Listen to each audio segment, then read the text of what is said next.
The conference chamber floated in the void between stars, a massive structure built by the Galactic Council 300 years ago. Inside, representatives from 47 different species sat in their designated sections, breathing different atmospheres, existing at different temperatures, all separated by advanced barrier technology. Today's emergency session had been called because of the war. The war in the Valorian cluster had been going on for 32 years. 3 empires fought each other with such hatred that entire planets had been burned to ash. The Gentar hegemony, the Cathrel Collective, and the Dravik Union had turned 17 star systems into graveyards. Billions were dead. Trillions of credits worth of resources had been destroyed. And still they fought. Ambassador Thelmon of the Gentar stood at his podium. His species looked like tall, thin beings covered in silver scales that reflected the chamber's lights. He spoke with a voice that sounded like wind chimes. The Dravik attacked our colony at Valorian Prime without warning. 3 million souls perished in the first hour. We had no choice but to respond with force.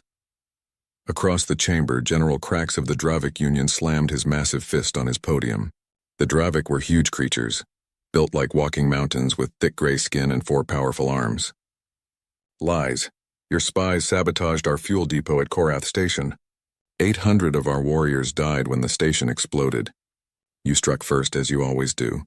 The Cathrel representative said nothing. The Cathrel never spoke in the traditional sense. They were a hive mind species, millions of small insect-like beings that moved together as one consciousness. Their representative was actually a swarm of 10,000 individual creatures that formed the shape of a humanoid figure. The swarm simply pulsed with red light, which their translator converted to text on everyone's displays. Both sides attacked Cathrel civilian transports. We defended ourselves. Now we will see both empires destroyed. Council mediator Vornal, a floating jellyfish-like creature from the peaceful consortium, tried to restore order. Please, representatives. We have been over this same ground for 3 decades. The Council has called this emergency session because we have received disturbing intelligence. All 3 of your empires are moving your entire fleets to the Valorian cluster. Every warship you possess. This suggests you are preparing for a final, decisive battle. Yes, Thelmon said simply. We are tired of this stalemate. The Gentar hegemony will crush our enemies once and for all. The Dravik Union will show no mercy this time. Krax growled. We will erase the other empires from existence. The Cathrel swarm pulsed again. Total war. No survivors. A heavy silence fell over the chamber. Finally, mediator Vornal spoke in a sad, quiet voice. Then we have failed. The Council has failed. We cannot stop you. We can only witness the end of 3 great civilizations, and mourn the countless lives that will be lost. Perhaps not all is lost, a new voice said. Every representative turned to look at the human section. It was a small area, barely noticeable, tucked away in a corner of the great chamber. Humanity had only joined the Galactic Council 8 months ago. They were new, primitive, barely able to travel faster than light. Most species barely noticed them. The human ambassador stood up. Her name was Maria Santos, and she was a small woman with brown skin and dark hair pulled back in a simple style. She wore a plain gray suit with a small flag on her shoulder showing the planet Earth. She looked very ordinary compared to the exotic aliens around her. Ambassador Santos, mediator Vornal said, sounding surprised. Does humanity wish to speak? Yes, mediator. We would like to offer our assistance. The chamber erupted in sounds that the universal translators struggled to process. Some species laughed, others made sounds of disbelief. The Gentar ambassador actually turned away as if insulted. General Krax spoke and his voice was full of contempt. Humans, your species just learned to build proper starships 2 years ago. You have no colonies outside your own star system. Your largest warship is smaller than our cargo transports. What could you possibly offer? Ambassador Santos remained calm. We offer mediation, peacekeeping. We have experience with ending conflicts that seem impossible to resolve. Experience? The Cathrel swarm pulsed sarcastically. You have been in space for less than 1 of your decades. You know nothing of galactic warfare. That's true, Santos said. We are new to space. But we are not new to war. Humanity has fought wars for thousands of years. We have nearly destroyed ourselves multiple times. We have learned hard lessons about the cost of endless conflict. We are offering to share those lessons. Thelmon finally turned to look at her. You compare your primitive planetary conflicts to a war between star empires? You are children playing with toys while we wield forces that can crack planets. Perhaps, Santos said, but children sometimes see things that adults miss. And more importantly, the Galactic Council Charter, which all of you signed, allows any member species to volunteer for peacekeeping operations in contested zones. Mediator Vornal's tentacles twitched with what might have been surprise. That is, technically correct. But Ambassador Santos, surely you understand that sending human ships into the Valorian cluster would be suicide. This will be the largest space battle in recorded history. Your entire fleet would be destroyed in minutes. We understand the risk, Santos said. We are willing to take it if it means saving lives. General Krax laughed, a sound like falling rocks. I have seen intelligence reports on human military capability. You have 42 warships total. 42. My empire has 12,000. This is not bravery. This is stupidity. Nevertheless, Santos said firmly, humanity formally requests permission to deploy peacekeeping forces to the Valorian cluster under Council authority. The three warring empires looked at each other. Then almost in unison they seemed to shrug. Let them come, Thelmon said. Let them witness real power before they die. Perhaps it will teach other young species not to interfere in matters beyond their understanding. Agreed, Krax said. The humans can serve as a warning. The Cathrel swarm pulsed. Acceptable. More debris for the void. Mediator Vornal looked at Ambassador Santos with sad eyes. Are you certain? Your government can still recall this request. We are certain, Mediator. Humanity stands ready. Then may the cosmos have mercy on you, Vornal said quietly. Permission granted. Though I suspect we will be holding memorial services for your species very soon. The session ended. As the ambassadors filed out, none of them noticed the small smile on Maria Santos's face. None of them paid attention to the encrypted message she sent to Earth Command, and none of them bothered to check the detailed military intelligence reports that had been sitting in their databases for months, marked as low priority because they were about humans. If they had checked, they would have seen something interesting. The report said humanity had 42 warships. But those reports were 6 months old. And in 6 months, humanity could accomplish a great deal when properly motivated. Far away from the council station in the Sol system, alarms began to sound. Not panic alarms. These were deployment alarms. In orbital shipyards around Earth, Mars, Jupiter, and Saturn, massive docking clamps released their hold on warships. Ships that had never been listed in any official registry. Ships that had been built in absolute secrecy using technology that humanity had reverse-engineered and improved upon with frightening speed. Admiral Sarah Chen stood on the bridge of the UHSF Indomitable, humanity's first true warship carrier. Around her, holographic displays showed the entire human defense fleet coming to life. She was a tall woman with short gray hair and eyes that had seen too much combat on Earth. She had fought in the African Wars, the Pacific Conflict, and the European Unification. Now she would fight in space and status report, she said calmly. Her tactical officer, Commander James Park, read from his display. All fleet elements responding. Total count, 847 warships now active and ready for deployment. Do the Gentar, Dravik, or Cathrel have any surveillance assets in the Sol system? Negative, Admiral. They stopped watching us months ago. They think we're irrelevant. Good. Let's keep it that way until we arrive. Helm, prepare the fleet for quantum jump. Set destination for the Valorian cluster. All ships are to maintain complete communications silence from this point forward. Stealth systems to maximum. Admiral, Park said carefully. The orders from Earth Command are clear. We are to observe the Council Charter. We can only fire if fired upon. Chen smiled coldly. Commander, I have read the orders very carefully. Multiple times. We are authorized to use any necessary force to establish peace in the region. The definition of necessary will be determined by the fleet commander. That's me. Yes, ma'am. Besides, Chen continued, we're not going there to negotiate. The time for talking is over. Those three empires have had 32 years to find peace. They've chosen genocide instead. We're not peacekeepers, Commander. We're humanity's answer to a simple question. What happens when you refuse to stop killing each other? And what is the answer, Admiral? We stop you, permanently if necessary. The fleet began to move.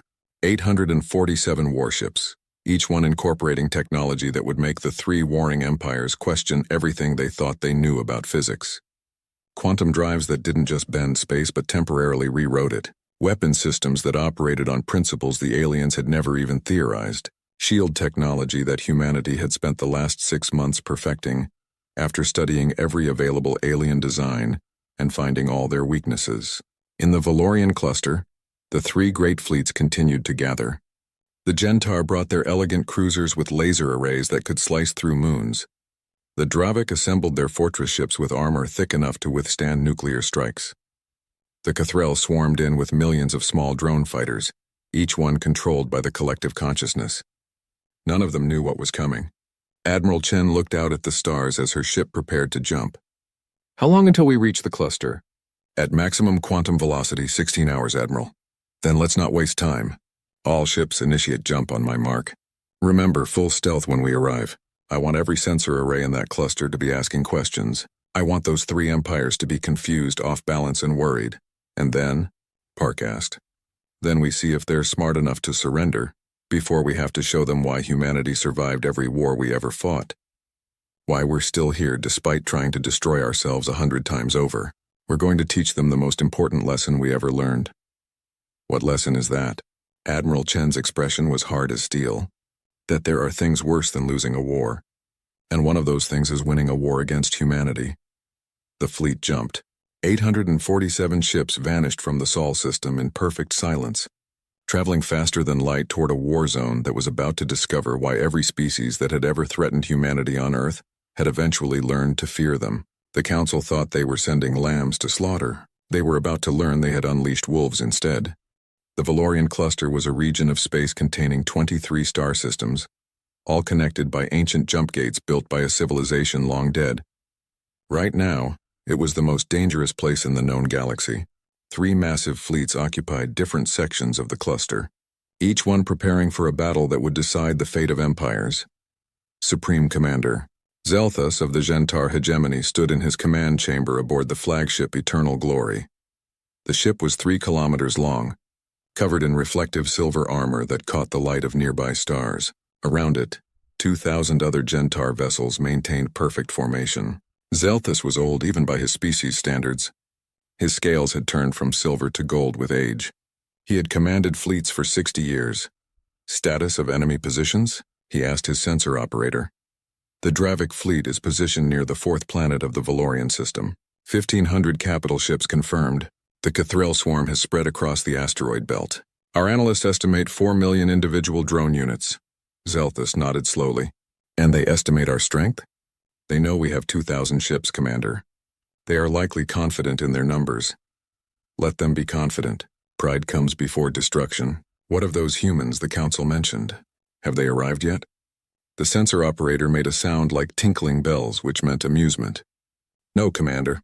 And frankly, I doubt they will come. The Council record showed they have only 42 primitive vessels. They probably realized how outmatched they would be and stayed home.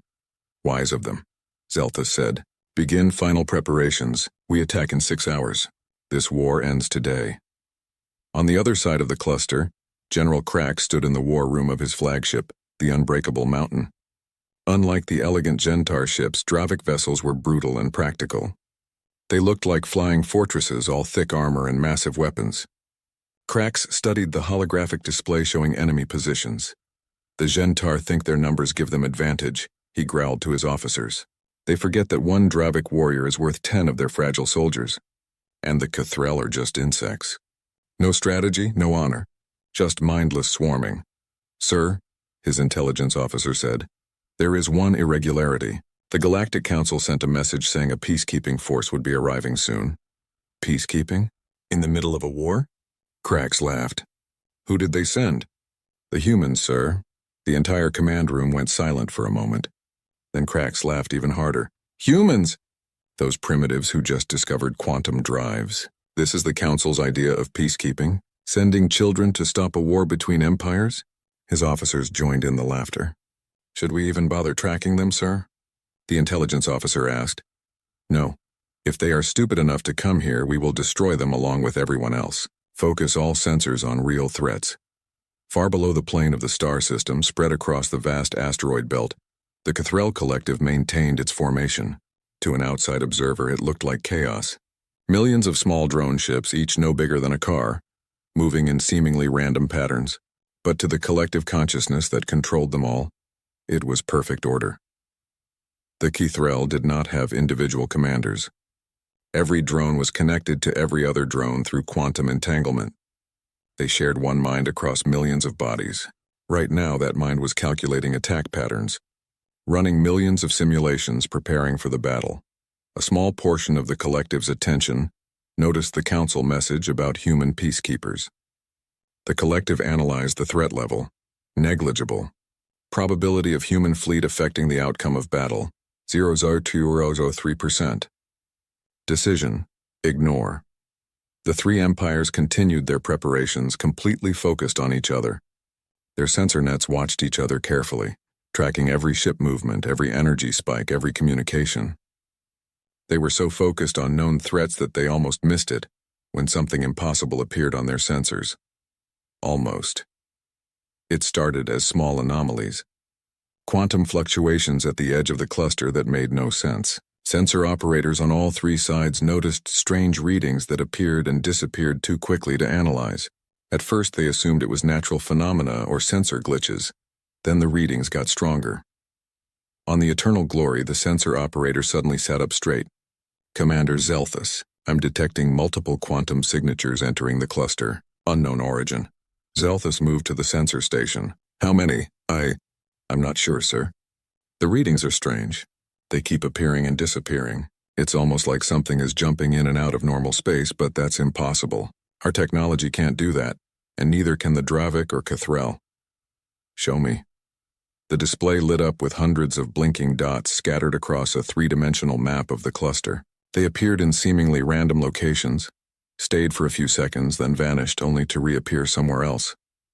Could it be a new Cathrell tactic? Zelthus asked. No, sir.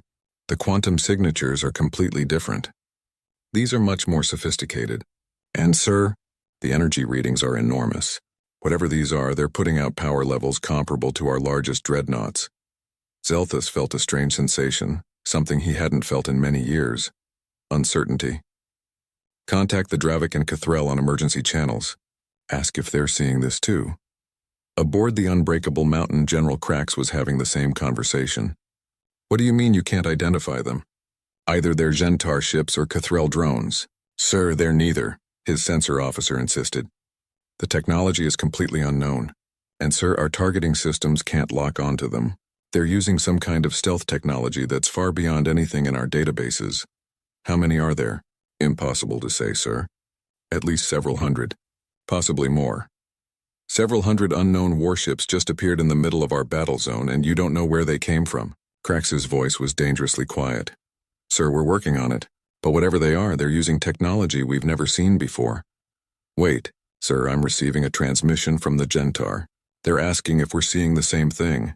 Tell them yes. And tell them we're calling a temporary ceasefire until we identify this new threat. The Cathrell Collective was experiencing something close to confusion, which was very unusual for a hive mind. The quantum signatures didn't match any known species. The stealth technology was revolutionary. And most disturbing, the collective couldn't predict what these newcomers would do next. Every simulation came back with error messages. For the first time in 32 years of war, the three empires stopped watching each other and focused on something else. On all three flagships, commanders demanded answers. Who was this? What did they want? And where did they get such advanced technology? Then all at once the quantum signatures stopped jumping around. 847 ships dropped into normal space in perfect geometric formation. They arranged themselves in a sphere that enclosed the entire Valorian cluster, with each ship positioned at mathematically precise points. It was a formation none of the three empires had ever seen before, and now that the ships were stationary, the sensors could finally get clear readings. On the Eternal Glory, the sensor operator's voice shook. Commander, I have identification. Those are human ships. Zelthus stared at the display. That's impossible. Humans have 42 ships, 42 small primitive vessels. Sir, I'm reading 847 distinct signatures. All of them are human design. And sir, they're not small. The largest one is 4 kilometers long. That's bigger than our flagship. That can't be right. Check your instruments. I've checked 3 times, sir. And there's more. I'm analyzing their hull composition and energy signatures. These ships are using quantum technology we didn't even know was possible. Their stealth systems are decades ahead of ours. And sir, the operator paused, his voice barely a whisper. Their weapon signatures are reading at power levels I've never seen before. On the Dravik flagship, General Krax was having a similar reaction. 800 ships? 800? Where did the humans get 800 warships? Sir, they must have been building them in secret. Our intelligence completely missed it. Obviously. Krax slammed his fist on the console. What else do we know? Very little, sir. They're maintaining complete communications silence. They haven't responded to any hails. They're just sitting there, watching us watching. Krax looked at the display. The human ships hung in space like predators waiting for prey to move. Try to target them. Let's see if their defenses are as impressive as their stealth. Sir, our targeting systems can't establish a solid lock. There's some kind of interference. It's like they're distorting space around themselves. The Cathrell Collective was recalculating everything. 847 human ships. Unknown technology. Unknown capabilities. Unknown intentions. The collective ran probability assessments. Should they attack? Should they wait? Should they communicate? Before the collective could decide, one of its scout drones moved too close to a human destroyer. The human ship was sleek and dark, barely reflecting any light. The Cathrell drone simply wanted a closer look, to gather more data. The human response was instantaneous. There was no warning, no communication, just action. The Cathrell drone stopped existing. One moment it was there, transmitting data back to the collective. The next moment there was nothing, not debris, not an explosion, just empty space where the drone had been. The collective reeled from the shock. It had lost drones before thousands of times, but it had never lost one so completely that there wasn't even wreckage left behind. The drone hadn't been destroyed. It had been erased. All 3 empires saw it happen, and all 3 empires realized the same thing at the same moment. The humans hadn't come to watch. They had come armed with weapons that could make ships vanish from existence. On the Eternal Glory, Commander Zeltha stood very still. Open a channel to the human fleet. All frequencies. I want to speak with their commander. Channel open, sir. This is Supreme Commander Zelthus of the Gentar Hegemony. We acknowledge your arrival in this space. Please identify your intentions. Under Galactic Council law, you must... Static. Nothing but static. Are they receiving? Zelthus asked. Yes, sir. They're definitely receiving our transmission. They're just not responding. On the Dravik flagship, Krax was having the same experience. Human vessels, this is General Krax of the Dravik Union. Respond immediately or we will consider your presence a hostile act. Still nothing. The human ships simply floated in their perfect formation, silent and waiting. The Cathrell Collective tried next, sending complex mathematical patterns that should have been universally understood. The humans received them. The humans said nothing back. Why aren't they talking? Zelthus wondered aloud. What are they waiting for? His tactical officer, a younger Gentar with bright silver scales, spoke carefully. Commander, permission to offer a theory? Granted. Sir, what if they're not waiting? What if this is a deliberate tactic? They arrive with overwhelming force, they display technology we can't match, they erase one of our vessels without warning, and then they say nothing. They're not here to negotiate. They're here to intimidate. Zelthus considered this. You think they're trying to scare us into surrendering without a fight? Perhaps, sir. Or perhaps they're waiting to see what we do next, testing us. Then perhaps we should show them that the Gentar hegemony does not frighten easily. Zelthus turned to his weapons officer. Target the nearest human ship. Fire one warning shot across their bow. If they're here for peacekeeping, they'll understand we mean business. Sir, is that wise? We don't know what they're capable of. That's precisely why we need to find out. Fire. A single beam of coherent light, powerful enough to cut through a small moon, lanced out from the Eternal Glory. It was aimed to miss the human ship by a wide margin. Just a warning, just a demonstration that the Gentar had weapons too. The beam never reached the human ship. It simply disappeared, absorbed by some kind of defensive field that became visible for just a moment before fading again. And then the human fleet moved. 847 ships broke formation simultaneously. They didn't move in predictable patterns. They didn't telegraph their intentions. They simply went from stationary to full combat speed in less than a second, pulling maneuvers that should have turned their crews into paste from the acceleration. Admiral Chen watched the tactical display with cold satisfaction. All ships weapons free. Target priority command vessels first. Rules of engagement, total erasure. I want these empires to understand that we gave them every chance to stand down peacefully. Time to show them what happens when you ignore warnings. Admiral, Commander Park said, all three empires are powering up weapons. They're about to open fire on us. Good, Chen said quietly. Let them shoot first. Let them be the ones who started this. And then let's end it. On all three flagships, commanders gave the same order at the same moment. All ships engaged the human fleet. Fire at will. Thousands of weapons activated. Energy beams, missiles, plasma torpedoes, railgun rounds, and exotic weapons that warped reality itself. All of it directed at the 847 human ships that had dared to enter their war. The human fleet didn't even slow down. They moved through the incoming fire like it wasn't there. And then they began to demonstrate exactly what humanity had learned in 6 months of frantic research and development. They began to show three empires what it meant to fight a species that had spent its entire history perfecting the art of war. The erasure had begun. The first volley from the three empires was massive. Over 15,000 ships fired simultaneously. Energy beams that could melt continents. Missiles carrying warheads powerful enough to crack planets. Plasma weapons hot enough to ignite atmospheres. All of it converged on the human fleet from every direction.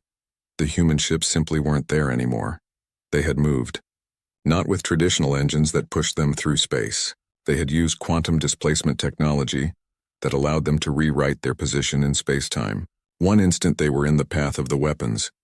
The next instant they were somewhere else entirely, and the weapons passed harmlessly through empty space. On the eternal glory, the sensor operator stared at his displays in disbelief. Commander, they just teleported. Short range, only a few thousand kilometers, but they did it during combat. That's impossible.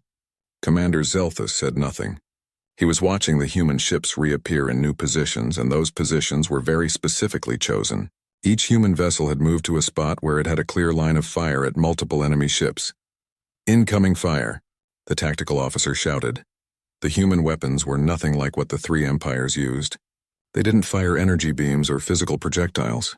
Instead, they fired something that looked like dark purple spheres that moved slower than light. Slow enough that the alien ships had time to track them, time to try to dodge, time to try to shoot them down. None of it mattered. When a purple sphere touched a Gentar cruiser, the cruiser simply ceased to exist. There was no explosion, no flash of light, no debris field. The ship was there, and then it wasn't. The sphere passed through the space where the cruiser had been and continued on to the next target. What was that? Zelthus whispered. What kind of weapon just removes matter from existence? His science officer, an elderly Gentar who had studied physics for 100 years, spoke in a shaking voice. Commander, if my readings are correct, that weapon manipulates fundamental quantum states. It's not destroying the ship. It's retroactively preventing the ship from existing in this timeline. It's weaponized causality violation. Speak plainly. They're erasing ships from reality itself, sir. Not just destroying them, erasing them. Those crews didn't die. They were never here at all from the universe's perspective. Zelthus felt cold. How many ships have we lost? 53 and counting, sir. The weapons are slow, but they're impossible to stop. Our shields don't even register them. They pass right through as if our defenses don't exist. The Dravik were having worse luck. Their strategy had always relied on thick armor and strong shields. They built their ships to take punishment and keep fighting. But the human weapons didn't care about armor. Thickness didn't matter when the weapon simply removed everything it touched from existence. General Krax watched as one of his heavy dreadnoughts, the pride of Dravik, vanished. It was his finest ship, protected by armor plates 6 meters thick, powered by generators that could illuminate a small star. None of it mattered. A purple sphere touched the ship's bow and the entire vessel disappeared in an instant. Return fire, Krax roared. All ships focus on one human vessel at a time. Concentrate fire until we overwhelm whatever defenses they have. 300 Dravik ships turned their weapons on a single human destroyer. They fired everything they had. Energy beams, missiles, railgun rounds, all converging on one small target. The human destroyer's shields came online, visible for the first time. They looked like geometric patterns of golden light that surrounded the ship in complex mathematical shapes. The incoming fire hit the shields and simply stopped. Not deflected, not absorbed. Just stopped, as if the weapons had hit a wall made of frozen time. How powerful are those shields? Krax demanded. Sir, I can't get a reading on their shield strength. They're not operating on any principle, I understand. It's like the shields are placing the ship slightly out of phase with normal spacetime. The weapons are hitting something, but they're not hitting the ship itself. The human destroyer, completely undamaged, returned fire. One purple sphere for each of the 300 ships that had attacked it. Each sphere found its target. 300 Dravik warships vanished from existence in the span of 5 seconds. The Cathrel Collective was learning that its greatest strength was also its greatest weakness. The collective's strategy had always been numbers. Send 1,000,000 drones at a problem until it was solved. Each individual drone was weak, but together they were unstoppable. Except the human weapons didn't care about numbers. Each purple sphere erased its target, whether that target was a single drone or 1,000 drones flying in formation, and the humans had enough weapons to target millions of drones simultaneously. The collective watched as entire swarms vanished. Millions of individual Cathrel consciousnesses went silent in an instant. It was like losing parts of its own mind. The collective tried to adapt, spreading its drones out further, making them harder to target all at once. The humans adapted faster. Their targeting systems tracked millions of individual objects simultaneously and fired with perfect accuracy. For every Cathrel drone that survived, 10 more were erased. Admiral Chen stood on the bridge of the Indomitable, watching the battle unfold on her holographic displays.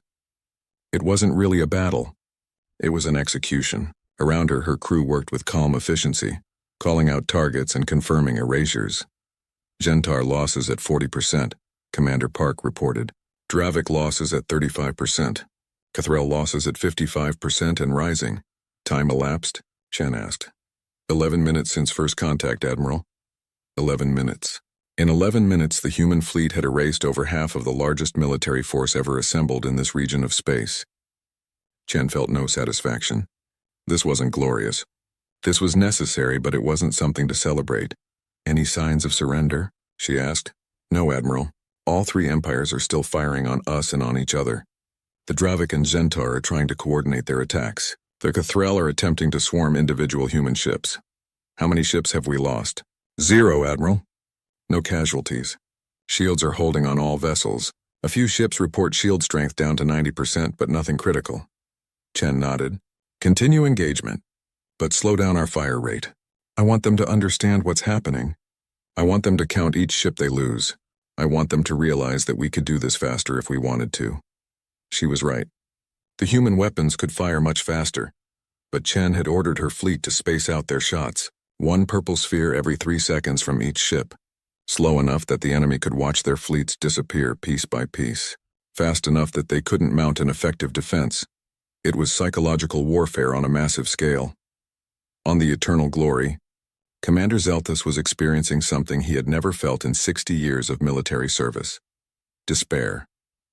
His fleet was dying, not fighting and losing, just dying. His ships were disappearing, and there was absolutely nothing he could do to stop it.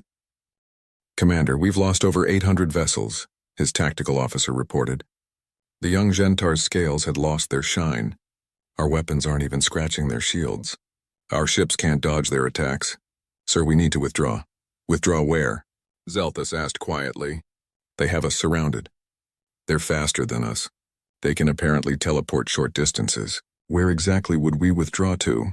Then? What do we do, sir? Zelthus looked at the display showing the human fleet. The human ships moved with purpose, each one executing its targets methodically. There was no rage in their attacks. No hatred. Just cold calculated efficiency. They fought like surgeons performing operations, removing each enemy vessel with precision. We have one option left, Zelthus said. We surrender. Sir, look at the display. We can't win this battle. We can't even fight this battle. Every second we continue, more of our people die for nothing. I won't sacrifice my entire fleet because I'm too proud to admit we're beaten. But sir, the hegemony has never surrendered. Not in 300 years. Then it's time we learned how. Zeltha straightened his uniform. Open a channel to the human fleet. All frequencies. If they won't talk, maybe they'll listen. On the Dravik flagship, General Krax came to a similar conclusion, but for different reasons. Dravik culture valued honor and strength above all else. Dying in battle was glorious. But this wasn't battle. This was slaughter. There was no honor in being erased from existence while your weapons uselessly splashed against impossible shields. Enough, Krax said. Cease fire. All ships, stop firing immediately. His officers looked shocked. Sir, we're Dravik. We don't retreat. We're not retreating, Krax said firmly. We're acknowledging reality. These humans have weapons and technology we cannot match. Continuing to fight them is not brave. It's stupid, and the Dravik do not survive by being stupid. The Cathrel collective reached its decision through pure logic. The collective calculated probabilities. Current survival rate, decreasing exponentially. Probability of victory 0. Optimal strategy. Cease hostile actions and attempt communication. But the collective had one problem. It didn't know how to surrender. The Cathrel had never surrendered before. The concept wasn't in their collective memory. They had either won battles or been completely destroyed. There was no middle option in their experience. So the collective did the only thing it could think of. It stopped moving. All 3 million remaining Cathrel drones simply stopped in space, their weapons powered down, waiting to see what would happen. On the Indomitable, Commander Park noticed first. Admiral, enemy fire has stopped. All 3 empires have ceased hostilities. Confirm, Chen ordered. Confirmed. Gentar fleet is holding position. Weapons powered down. Dravik fleet is doing the same. Cathrel drones are completely still. Admiral, I think they're trying to surrender. Chen allowed herself a small breath. How many ships have they lost? Gentar, approximately 1,200 vessels. Dravik, 900 vessels. Cathrel, 4.2 million drones. Total enemy losses roughly 60% of their original force. 60% gone in 17 minutes. Chen closed her eyes briefly, thinking of all those lives. Billions of beings who had been erased from existence. Not because humanity wanted to kill them, but because they had refused to stop killing each other. Time to see if they'll listen now, Chen said. Open a channel. All frequencies. Let's see if we can end this without erasing the rest of them. On every ship in the 3 fleets, communication systems suddenly came to life. A voice spoke in perfect Gentar, Dravik, and Cathrel languages simultaneously. It was a woman's voice, calm and cold. This is Admiral Sarah Chen of the United Human Space Force. For 17 minutes we have demonstrated our capability. For 17 minutes you have watched your fleets die. You now have a choice. Stand down completely and await further instructions, or continue fighting and be erased entirely. You have 60 seconds to decide. After that, we will assume you have chosen extinction. On the Eternal Glory, Commander Zelthus immediately responded. This is Commander Zelthus of the Gentar hegemony. We acknowledge your superiority. We surrender our forces and await your instructions. General Krax was slower to respond, pride warring with survival instinct. But after 30 seconds, he spoke. This is General Krax of the Dravik Union. We acknowledge defeat. We will comply with your orders.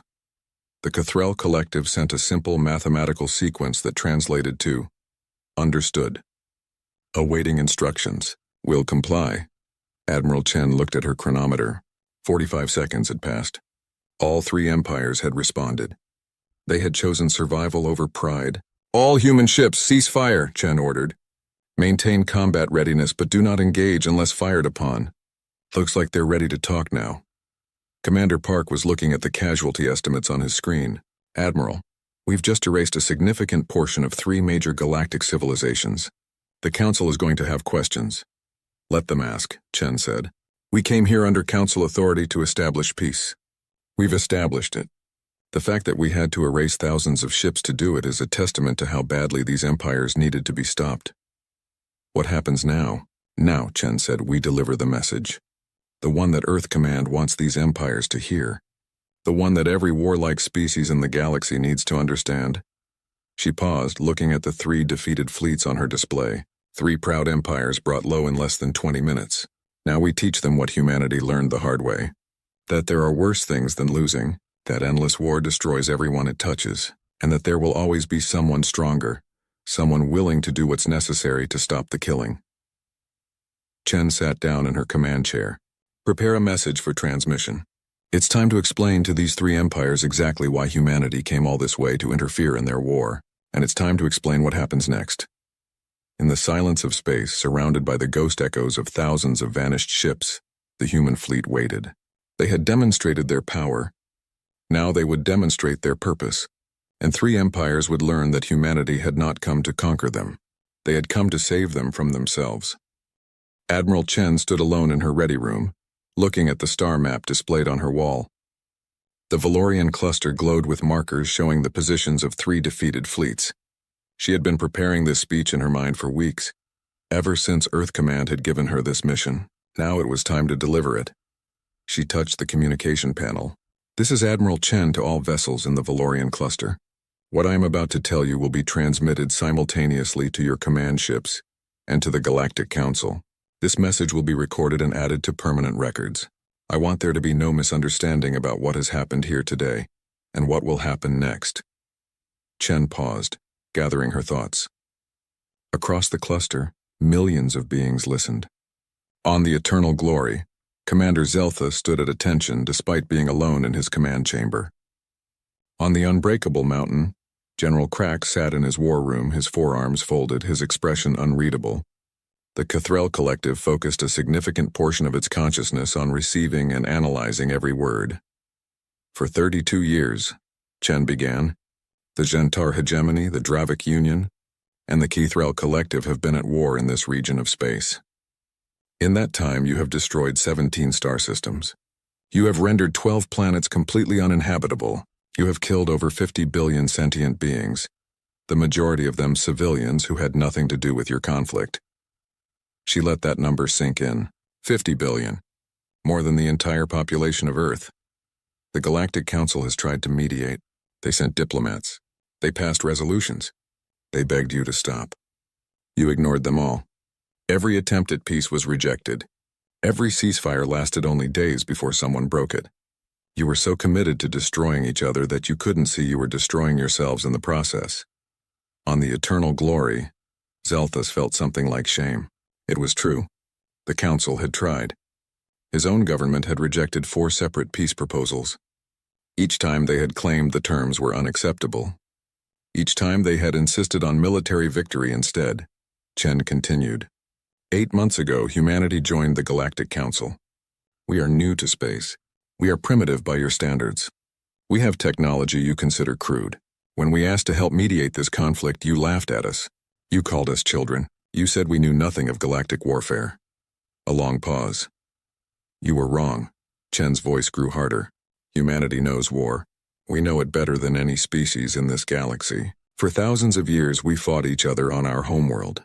We developed weapons to kill each other in ever more efficient ways. We split the atom and immediately used it to destroy cities. We created poison gas, biological weapons, nuclear bombs. We fought 2 world wars that killed hundreds of millions of our own people. She walked to her window, looking out at the stars. We fought wars over religion, over resources, over ideology, over land, over insults to national pride. We fought wars for good reasons and terrible reasons and no reason at all. We became very, very good at killing each other. On the Dravik flagship, General Krax listened with growing understanding. Perhaps these humans did understand warfare after all. But we learned something, Chen said. We learned that war has a cost that goes beyond the bodies and the ships and the planets. Every war we fought made the next war more likely. Every grievance created new grievances. Every death demanded revenge, which led to more deaths, which demanded more revenge. We were caught in a cycle that was destroying our entire species. The Cathrell Collective processed this information. It understood cycles. The collective had been caught in a cycle with the Dravik and Gentar. Kill or be killed. Attack or be attacked. Trust was impossible when survival was at stake. 70 years ago, Chen said, humanity nearly destroyed itself completely. We came within minutes of launching enough nuclear weapons to make Earth uninhabitable. We stood at the edge of extinction and looked into the void. And in that moment, we made a choice. We chose to step back. We chose to end the cycle. She turned back to the display. It wasn't easy. We had to overcome centuries of hatred. We had to rebuild trust that had been shattered. We had to learn to solve problems without violence. It took decades. It's still not perfect, but we learned. We survived, and when we reached for the stars, we made a promise to ourselves. We would never again let hatred destroy us, and we would never stand by and watch other species make the same mistakes we made. Commander Zeltas felt a chill run through his scales. He was beginning to understand what the humans had done. They hadn't come here to conquer. They had come to intervene, to stop the cycle before all three empires destroyed each other completely. That's why we came here, Chen said. Not to fight you, not to conquer you, not to destroy you. We came to stop you from destroying yourselves. We gave you chances. We sent ambassadors. We asked for peace. You rejected it all. You chose to continue your war. Her voice became cold as steel. So we made the decision that needed to be made. If you would not stop yourselves, we would stop you. We built a fleet in secret. We developed weapons specifically designed to end this conflict with minimum loss of life. Weapons that erase ships but leave rescue possible. Weapons that end fights quickly rather than dragging them out. That explained the purple spheres, Zeltas realized.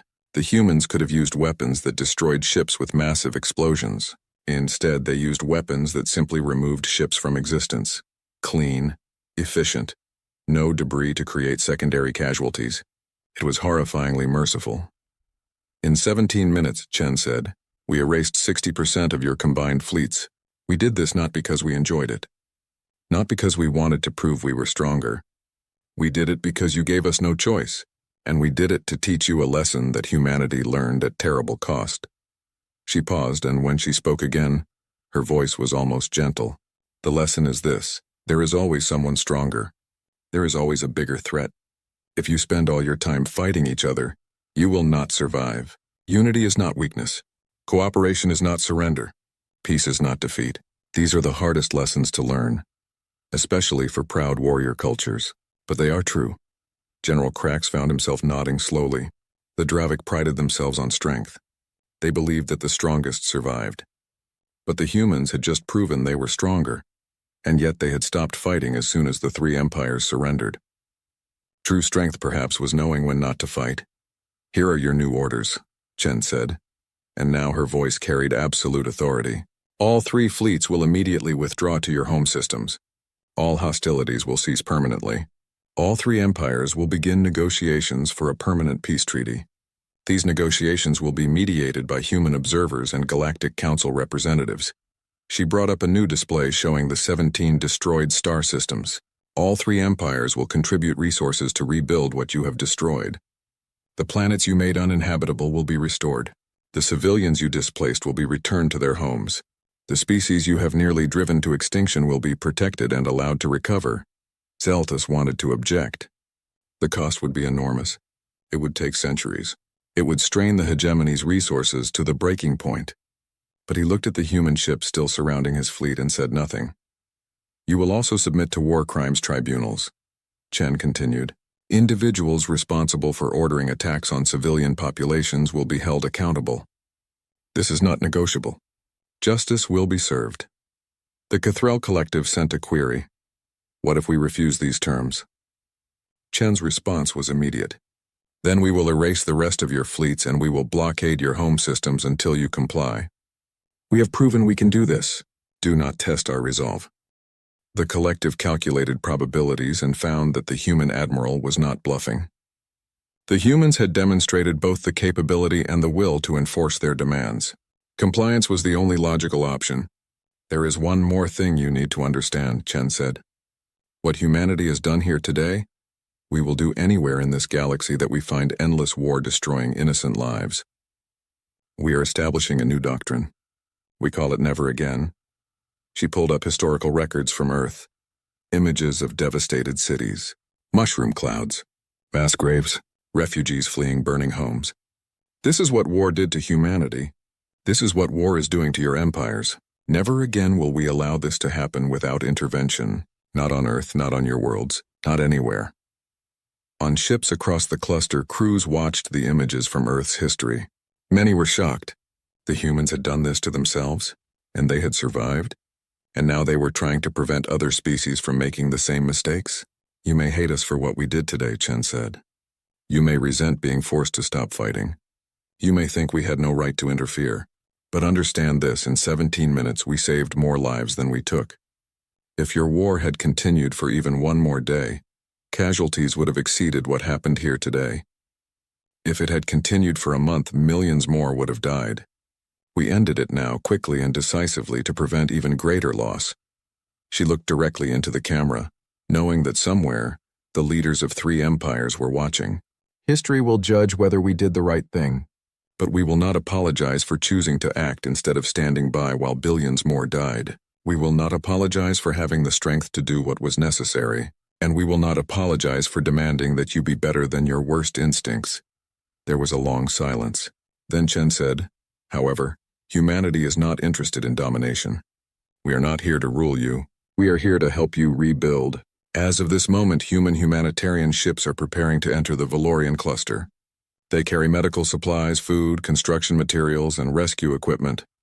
The display changed, showing hundreds of ships with red cross markings approaching from human space. These ships are unarmed. They exist only to help. They will search for survivors from the ships we erased.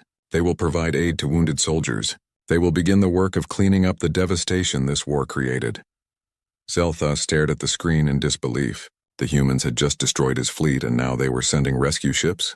What kind of species does this? "We will help you rebuild," Chen said. "Not because we pity you. Not because we want to control you.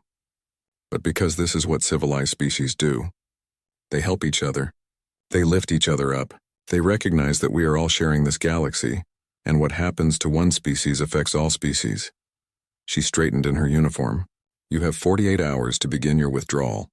Human ships will escort your fleets to ensure there are no further incidents. Medical personnel from our humanitarian vessels will be made available to treat your wounded. We will provide you with detailed plans for the peace negotiations and the rebuilding process." Chen's expression softened slightly. "I know this is difficult. I know your pride is wounded along with your fleets. I know you are angry and confused and probably scared. These are normal reactions, but I also know that in time you will understand why we did this. You will see that forcing peace now prevents the complete destruction of your civilizations later." She took a breath. "Humanity has walked the path you are on. We know where it leads. We barely survived the journey. We are trying to help you survive yours. Whether you accept that help willingly or reluctantly is up to you, but you will accept it." The transmission paused, and then Chen added one final thing. "To the soldiers and crews of the Gentar, Dravik, and Cathrel fleets, you fought bravely. You served your empires with honor. What happened here today does not diminish your courage or your loyalty. You faced an enemy with superior technology, and you stood your ground until your commanders made the wise decision to surrender. There is no shame in that. In the coming days, you will have the difficult task of making peace with former enemies. This will test you more than any battle, but if you succeed, you will have accomplished something greater than any military victory. You will have saved your civilizations." Chen stepped back. "This concludes my message. All fleet commanders should stand by for detailed instructions. The humanitarian vessels will arrive within 6 hours. Admiral Chen out." The transmission ended. Across the Valorian cluster, silence fell. The 3 defeated fleets hung in space, trying to process everything they had heard, trying to understand what had just happened to them, trying to imagine a future without war. On the Eternal Glory, Commander Zelthus found that his hands were shaking. He had commanded fleets for 60 years. He had fought in dozens of battles. He had destroyed enemy ships and celebrated victories. And in 17 minutes, a species he had considered primitive had defeated him utterly. But more than that, they had shown him something he had never seen before. They had shown him that strength and compassion were not opposites. That power could be used to heal as well as to harm. That the strongest choice was sometimes to stop fighting. He opened a comm channel to his fleet. "All Gentar vessels, this is Commander Zelthus. Prepare to withdraw to home system as ordered. All weapons will remain powered down. Any ship that fires without direct authorization from me will be considered mutinous." He paused. "The war is over. It's time to go home." On the Dravik flagship, General Krax made a similar announcement, and the Cathrel Collective sent instructions to its remaining drones. In her ready room, Admiral Chen allowed herself to sit down. The hard part was done. The fighting was over. Now came the harder part, actually building a lasting peace. Commander Park entered. "Admiral, all 3 fleets are beginning withdrawal procedures. No signs of resistance. The humanitarian ships are on schedule. Good, Chen said tiredly. How many lives did we save by ending this today? Park consulted his datapad. Based on casualty projections, if the war had continued, approximately 15 billion over the next standard year alone. If the war had escalated as predicted, possibly 50 billion over the next decade. 15 billion lives saved, at the cost of the ships and crews they had erased today. It was still a terrible price, but it was better than the alternative. Make sure that number gets included in our report to Earth Command, Chen said.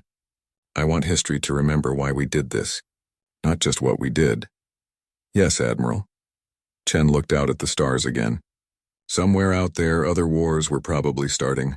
Other species were making the same mistakes. And someday humanity might have to do this again. But today, in this place, they had stopped one war. They had saved billions of lives. They had shown the galaxy that humanity would not stand by and watch genocide happen. They had lived up to their promise, never again. 6 months had passed since the Battle of Valorian Cluster. The galaxy had changed in ways no one could have predicted. On the reconstructed colony of Valorian Prime, the world that had sparked the war 3 decades ago, representatives from the Gentar hegemony, the Dravik Union, and the Cathrel Collective sat together in the same room for the first time without weapons. The peace conference had been going on for weeks, supervised by human observers and Galactic Council mediators. Lieutenant James Morrison, a young human Marine, stood guard outside the conference hall. He wasn't there to protect anyone from external threats. He was there to remind everyone inside that humanity was watching. That if the peace broke down, the consequences would be immediate and severe. A Gentar diplomat named Kellyanne approached him during a break in the negotiations. Her silver scales were dull with stress. Tell me, Lieutenant, how does your species do this? Do what, ma'am? Morrison asked politely. Sit with former enemies and talk instead of fight. We have been trying for weeks and every session ends in arguments. The Dravik refuse to apologize for their attacks on our colonies. We refuse to acknowledge our strikes on their fuel depots. The Cathrel simply state facts and refuse to engage emotionally. How do we move past this? Morrison thought carefully before answering. He had been briefed on what to say in situations like this. Ma'am, after our last World War, the nations that had been enemies for generations had to learn to work together. It took years. There were setbacks. People who lost families in the war didn't want to forgive. But slowly we learned that holding on to hatred hurt us more than it hurt our enemies. But surely your cultures were similar, Kellyanne said. We are 3 completely different species with completely different values. That's actually an advantage, Morrison said. You're so different that you can't threaten each other's identity. The Dravik can be Dravik, the Gentar can be Gentar, and the Cathrel can be Cathrel. You're not trying to make each other into something else. You're just trying to stop killing each other. That's a lower bar than you think. Kellyanne considered this. The human admiral said something similar in her message. That unity is not sameness. That we can be different and still be peaceful. Yes, ma'am. And it helps that you all have a bigger concern now. What concern? Morrison smiled slightly. You're all wondering what else humanity is hiding.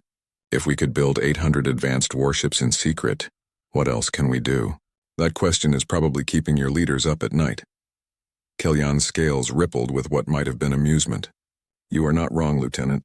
The intelligence agencies of all 3 empires have been frantically trying to assess human capabilities. They have found very little information. That's intentional, ma'am. We prefer to keep our cards close. It is an effective strategy. Fear of the unknown is a powerful motivator for peace.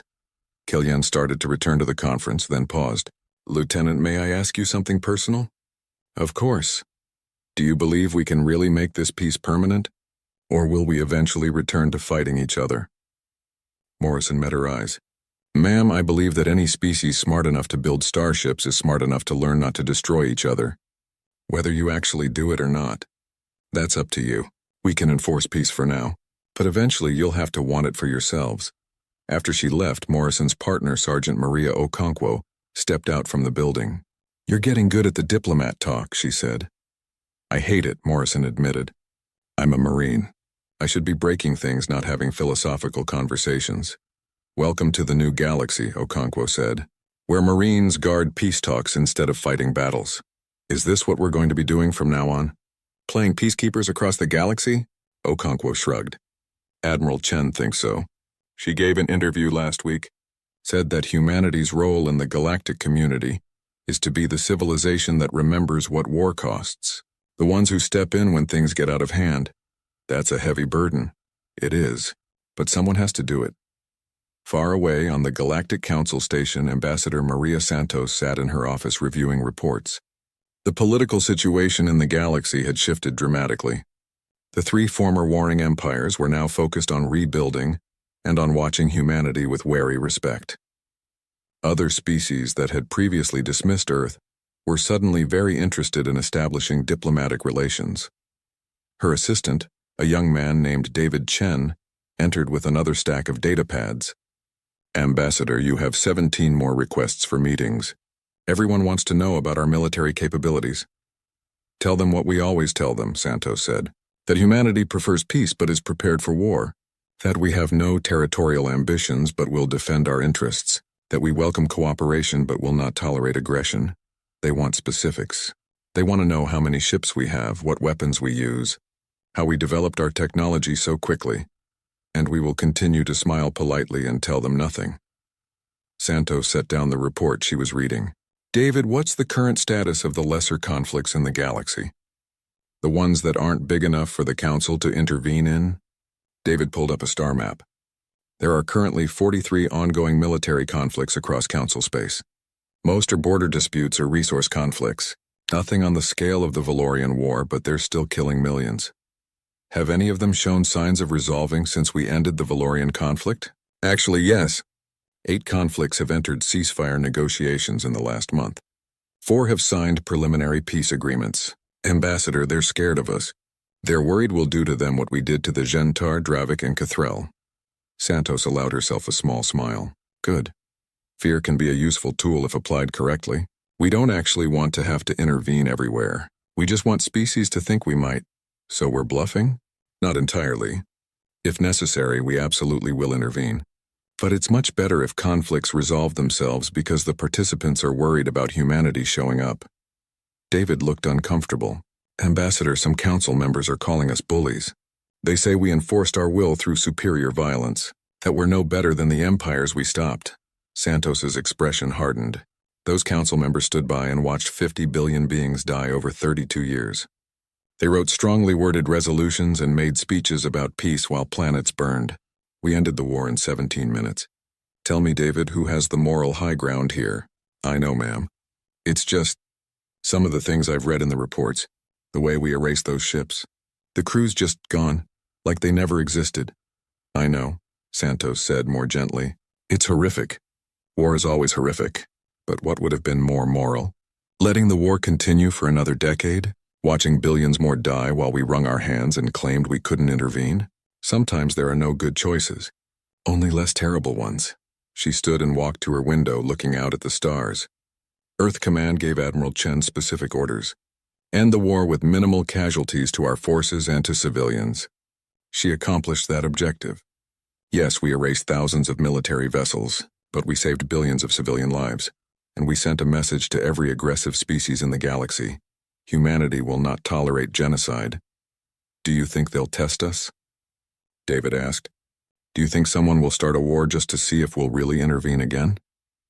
I hope not. But we need to be ready if they do. At that moment, Admiral Chen was having a similar conversation aboard the Indomitable, which had remained in the Valorian cluster as part of the peacekeeping force. Commander Park brought her the latest intelligence report. Admiral, we're picking up increased military activity in the Korath sector. 2 species, the Velm and the Sarathi, are having a dispute over mining rights. Ships are massing at the border. Chen studied the report. Casualties so far? None yet. But both sides are mobilizing. The Galactic Council estimates if fighting starts, we could see death tolls in the millions within the first month. Have they requested council mediation? The council offered. Both sides refused. Chen was quiet for a long moment. Recommendations? The Korath sector is 3 weeks away at maximum speed. If we're going to intervene, we need to leave soon. But Admiral, we don't have authorization. Earth Command hasn't approved any new operations. Request authorization, Chen said. Explain the situation. Explain the projected casualties. Let them know that if we wait for council politics to play out, a lot of people are going to die unnecessarily. And if they say no, Chen smiled grimly, then I'll ask them to send a different admiral. Because I didn't come out here to watch from the sidelines while people die. 3 days later, Earth Command's response came through. It was surprisingly short. Authorization granted. Proceed as you see fit. Try not to start a galactic incident. They're giving us a lot of trust, Park said. They're giving us a lot of responsibility, Chen corrected. There's a difference. The Indomitable and 40 other human warships departed for the Korath sector. When they arrived 2 weeks later, they found the Velm and Sarathi fleets positioned across a disputed asteroid field, weapons charged and ready to fire. Chen sent a simple message. This is Admiral Sarah Chen of the United Human Space Force. We are here under Galactic Council Peacekeeping Authority. Both fleets will power down weapons and withdraw to neutral positions for mediation. You have 10 minutes to comply. If you choose to fight instead, you will be fighting us first. The Velm commander responded immediately. We do not recognize human authority in this matter. This is a regional dispute. The Sarathi commander agreed. The humans have no right to interfere here. This does not concern your species, Chen sighed. Commander Park, power up the quantum disruptors. Let's see if they recognize authority after a demonstration. She targeted a small asteroid between the two fleets. A purple sphere erupted from the Indomitable and touched the asteroid. The massive rock, several kilometers across, simply ceased to exist. 10 seconds later, both fleets sent messages indicating their willingness to enter mediation talks. Back on the Galactic Council station, the news of humanity's second intervention spread quickly. Some species praised the humans for preventing another war. Others worried about humanity becoming a self-appointed police force for the entire galaxy. Ambassador Santos found herself called before the full council to explain Earth's actions. Mediator Fornal addressed her directly. Ambassador Santos, humanity has now intervened in 2 conflicts without waiting for full council authorization. Some members are concerned that Earth is taking too much authority upon itself. Santos stood calmly. Mediator, the council charter allows member species to volunteer for peacekeeping operations. That's what we're doing. We're volunteering to prevent wars before they start, rather than writing resolutions after millions have died. But you are using the threat of force to achieve diplomatic goals. A representative from the peaceful consortium objected. That is not true peacekeeping. No, Santos agreed. It's not. It's peace enforcement. There's a difference. Peacekeeping happens when parties want peace but need help maintaining it. Peace enforcement happens when parties want war but need to be stopped. The Velm and Sarathi wanted war. We stopped them, just like we stopped the Valorian conflict. And if every conflict in the galaxy requires human intervention? Another representative asked. Will you police all of us? We don't want to police anyone, Santos said. We want species to resolve their own disputes peacefully. But if the alternative is watching billions die while the council debates and passes resolutions, then yes, we will intervene. We will use our capabilities to save lives. That's what civilized species do. The debate went on for hours, but in the end the council could not deny the results. 2 major wars prevented, billions of lives saved, and all with minimal casualties. A resolution was passed officially recognizing humanity's role as a Tier 1 peacekeeping force, with expanded authority to intervene in conflicts. The vote was close, but it passed. That evening, Santos sent a message to Admiral Chen. They made it official. We're now the galaxy's peacekeepers. Hope you're ready for this. Chen's response was simple. We have to be. On Valorian Prime, Lieutenant Morrison was finishing his shift when Kelyan approached him again. Lieutenant, I wanted you to know. We reached an agreement today. All 3 empires have signed the preliminary peace treaty. It still needs to be ratified, but the framework is complete. Morrison felt genuine pleasure at the news. That's excellent, ma'am. Congratulations. Thank you. It was difficult. There were moments when I thought we would fail. But every time negotiations seemed ready to collapse, someone would mention the human fleet. And suddenly compromise seemed more attractive than stubbornness. I'm glad we could help, Morrison said diplomatically. Kelyan's scales rippled with what he had learned was amusement. You are still our jailers, Lieutenant. Let us not pretend otherwise. But perhaps you are jailers who want us to eventually walk free. That's exactly what we want, ma'am. After she left, Sergeant Okonkwo joined him. You hear? They signed the treaty. Yeah, we did it. We actually stopped a 32-year war. We erased a bunch of ships and scared them into peace, Okonkwo corrected. That's not quite the same as solving the underlying problems. Maybe not. But it's a start. Across the galaxy, in a quiet orbital station near Saturn, a meeting was taking place that would shape humanity's future role in the galaxy. Admiral Chen had been recalled to Earth for the meeting. She sat at a table with representatives from Earth's major governments, military leaders, and civilian advisors. The Secretary General of Earth, an elderly woman named Sarah Kamani, spoke first. Admiral Chen, your actions in the Valorian cluster and the Korath sector have fundamentally changed humanity's position in the galactic community. We went from being ignored newcomers to being feared as the galaxy's enforcers. The question now is, what do we do with that position? Chen had been expecting this conversation. Ma'am, we have 3 options. First, we can step back. Stop intervening. Let other species solve their own problems. Second, we can continue as we are, responding to conflicts as they arise. Third, we can be proactive, establishing clear rules about what behavior we will and won't tolerate. What do you recommend? Asked General Martinez, head of Earth's combined military forces. I recommend option 3, Chen said firmly. If we step back now, every aggressive species will assume we were bluffing. Wars will restart. The death toll will be astronomical. If we only respond reactively, we'll always be too late to prevent the worst casualties. But if we establish clear guidelines now, we can prevent most conflicts before they start. You're talking about becoming the galaxy's police force, Kamani said.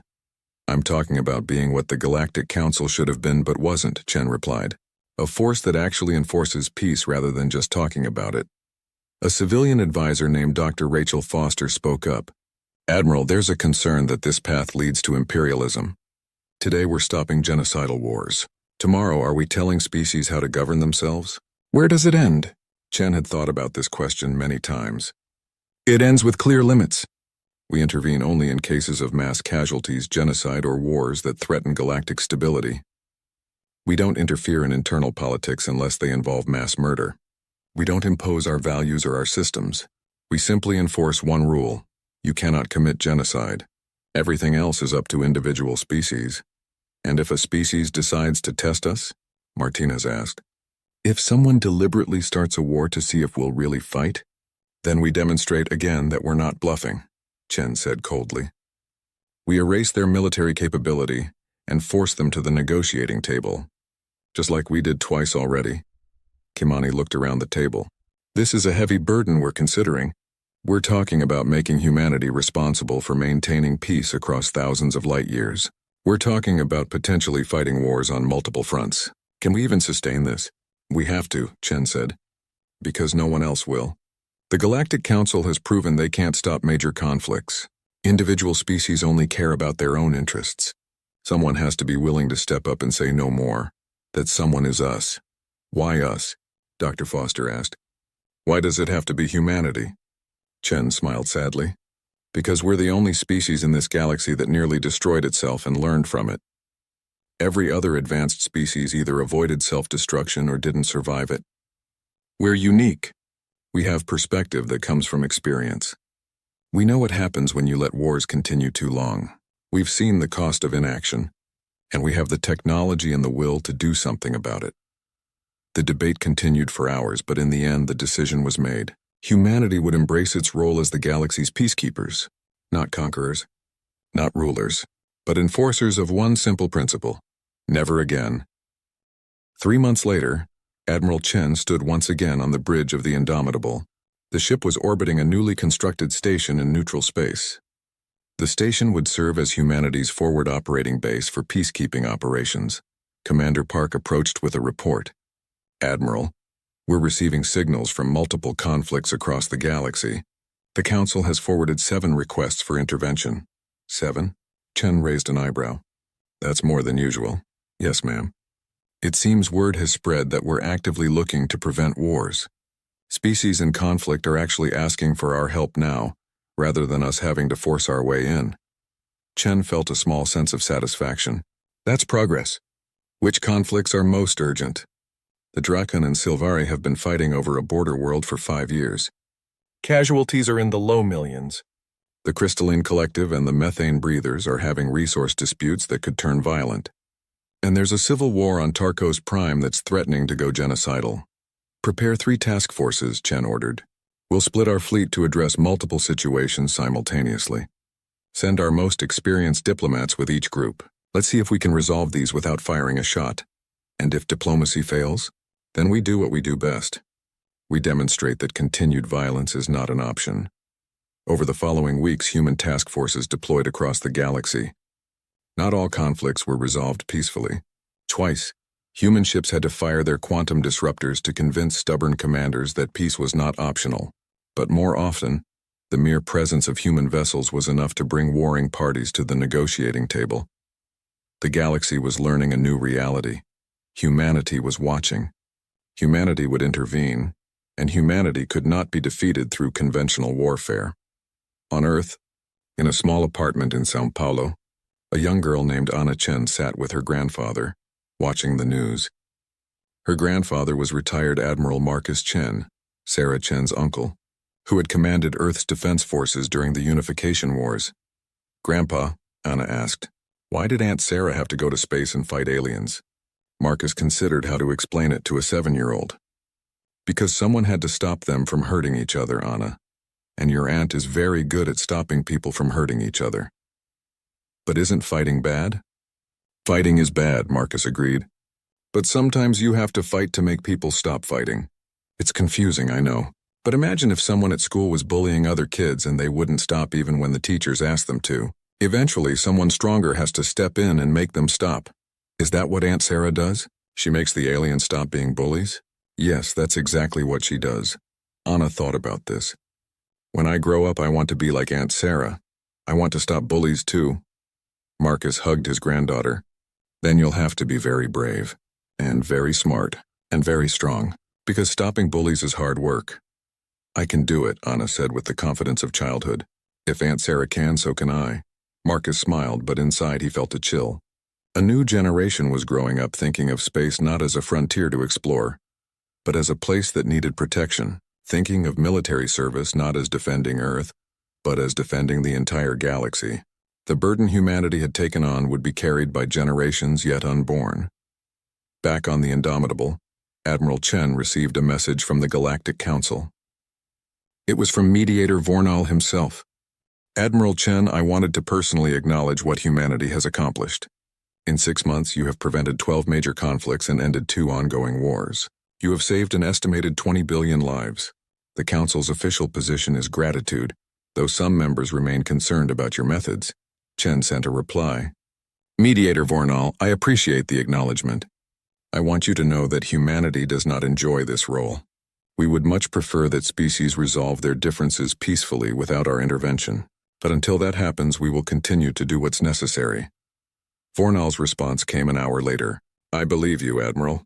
And I believe that is what makes humanity uniquely suited for this role. You see it as a burden, not an opportunity. You do not want power for its own sake. You want peace. Thank you, Mediator. That means more than you know." "There is one more thing, Admiral. I am old even by my species standards. I have been Mediator for 80 years. In that time, I have seen the Council fail repeatedly to stop wars. I have watched as billions died while we debated and passed resolutions. I have felt the weight of those failures. I'm sorry, Mediator." "Don't be. What I'm trying to say is that humanity is doing what the Council should have done decades ago. You are succeeding where we failed. And for that, I'm grateful. Perhaps you are what the galaxy needed all along, a species young enough to still believe peace is possible, and strong enough to enforce it." Chen read the message several times. It was the closest thing to a blessing she was likely to receive from the galactic establishment. She looked out at the stars, thinking about the future. Somewhere out there, species were fighting each other right now. Somewhere, civilians were dying in wars they didn't start and couldn't end. Somewhere, another conflict was brewing that would eventually require human intervention. But also somewhere out there, species that had been at war for decades were learning to talk instead of fight. Children who would have grown up orphaned were living with their families. Worlds that would have been burned were intact and thriving, all because humanity had decided that never again meant never again for anyone, not just for humans. "Admiral," Commander Park said, interrupting her thoughts, We're receiving a distress call from the outer reaches. A species called the Zipheron is reporting that their neighbors, the krill, are massing ships at their border. Chen sighed. How many ships? Approximately 5,000. The Zipheron only have 300. Then they're outmatched. Chen turned to her tactical officer. How long to reach the outer reaches? 2 weeks at maximum quantum speed, Admiral. Make it happen, and send a message ahead. Tell both species that the human fleet is en route. Tell them that if they start fighting before we arrive, they'll be fighting us when we get there. Yes, ma'am. Admiral, do you think this will ever end? Will there ever be a time when we don't have to do this? Chen considered the question honestly. Maybe. Maybe someday the galaxy will learn that war doesn't pay. That cooperation is more profitable than conflict. That diversity is strength, not weakness. Maybe our grandchildren will live in that galaxy. But not us? No, not us! We're the generation that has to build it. We're the ones who have to do the hard work, the ugly work. The work that history might judge harshly. But if we do it right, the next generation won't have to. The Indomitable began to accelerate, pulling away from the station. Around it, 40 other human warships formed up. They jumped to quantum speed, crossing the vast distances between stars in pursuit of peace. On the Zipheron homeworld, a young child looked up at the sky and saw strange lights appearing.